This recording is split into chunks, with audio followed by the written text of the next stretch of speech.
اولاد کی تربیت کے جو اجزاء تھے وہ 4-5 ہیں، یعنی ماں باپ، استاد معلمین، ممبر و محراب اور معاشرے کے تمام افراد۔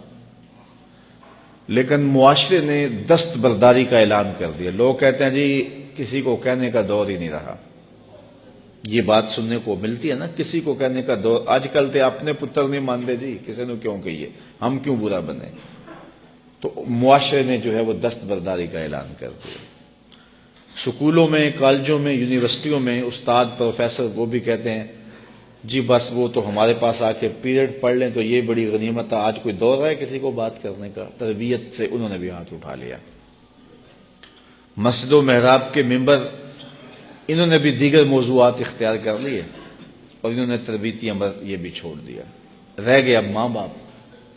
تو سارے ماں باپ اتنے زیرک اور سمجھدار نہیں ہوتے کہ وہ حکمت کے ساتھ کر سکیں، لیکن جب باہر سے غلط تربیت مل رہی ہو اور معاشرہ ہی جو ہے وہ اس خرابی میں جکڑا ہوا ہو تو ماں باپ کی محنت ضائع چلی جاتی ہے۔ باہر سے بچے جو چیزیں اخذ کر کے آتے ہیں تو وہ ماں باپ کو تو سمجھتے ہیں کہ یہ ان کو کیا پتا، یہ تو دکیا نوز ہے، یہ تو پرانے ذہن کے لوگ ہیں، انہیں کیا پتا۔ تو وہ ماں باپ کی بات نہیں مانتے، شوخ چشم ہو جاتے ہیں، گستاخ اور بے ادب ہو جاتے ہیں۔ اللہ تعالیٰ کسی کو توفیق دے دے اور وہ ماں باپ کی بات مانے اور شرم کریں، حیا کریں، کوئی غیرت ان میں ہو تو وہ ماں باپ کی بات مان لیں تو اچھی بات ہے۔ اب پورے معاشرے نے مل کے اپنی نسل کی تربیت کرنی تھی، اور یہ جو رویہ کہ ہمیں کیا لگے جی، اپنے گھر کو چھاج بجائے یہ چلنی، کسی کو کہنے کا دور رہا ہے۔ میرے حضور نے ارشاد فرمایا کہ کچھ لوگ مل کے سفر کر رہے تھے اور کشتی میں اپنی اپنی جگہ انہوں نے مقرر کر لی، اپنا بستر لگا لیا۔ ایک آدمی کشتی میں سوراخ کرنے لگ جاتا ہے اپنی جگہ پہ، تو سارے اگر یہ کہیں کہ ہمیں کیا لگے اپنی جگہ پہ کر رہا ہے، تو تھوڑی دیر کے بعد جب سوراخ ہوگا تو نیچے سے پانی آئے گا جس سے وہ سوراخ کرنے والا بھی ڈوبے گا اور یہ ساتھ بیٹھنے والے بھی ڈوب جائیں گے، پوری کشتی ڈوب جائے گی۔ اب ان کا حق کیا ہے کہ اسے غصہ لگے یا اسے ناراضگی ہو یا وہ خوش ہو، اس کا ہاتھ پکڑے، اس کو روکیں کہ تم غلط کر رہے ہو۔ یہ نہ کہیں کہ اپنے گھر کو چھاج بجائے یہ چھلنی، ہمیں کیا لگے۔ تو اگر اس کو آزادی دے دیتے ہیں، اس کو چھوڑ دیتے ہیں اور اس ڈر سے کہ یہ آگے سے الجھے گا تو ہم کیوں اس کو کہیں، تو وہ سوراخ کرے گا تو پوری کشتی ڈوب جائے گی۔ اصل ہوا یہ ہے کہ پورا معاشرہ کہتا ہے جی ہمیں کیا لگے، سانو کی لگے، سارا معاشرہ ڈوب گیا ہے، کوئی کسی کو کچھ کہتا ہی نہیں ہے۔ گلیوں میں شیطان ناچ رہا ہے، اولادیں آوارہ ہو گئی ہیں، معاشرہ پورا اس عمل میں شریک ہی نہیں ہو رہا کہ ہم کوشش کرنی ہے۔ اگر میں کسی کے بچے کو سمجھاؤں گا تو کوئی میرے بیٹے کو سمجھائے گا، لیکن جب میں نہیں کروں گا تو کوئی میرے لیے نہیں کرے گا۔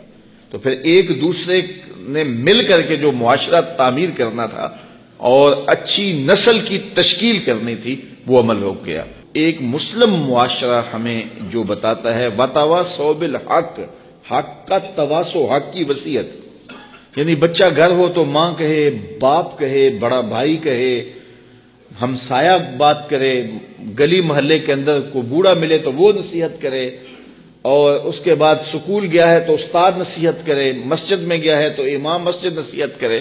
تو جب نصیحت کا یہ تسلسل ہوگا تو ہو نہیں سکتا ہے کہ بچہ سدھرے نہ سنورے نہ، لیکن 10 خراب کرنے والے ہوں، ایک صحیح کرنے والا ہو تو کبھی صحیح نہیں ہوتا۔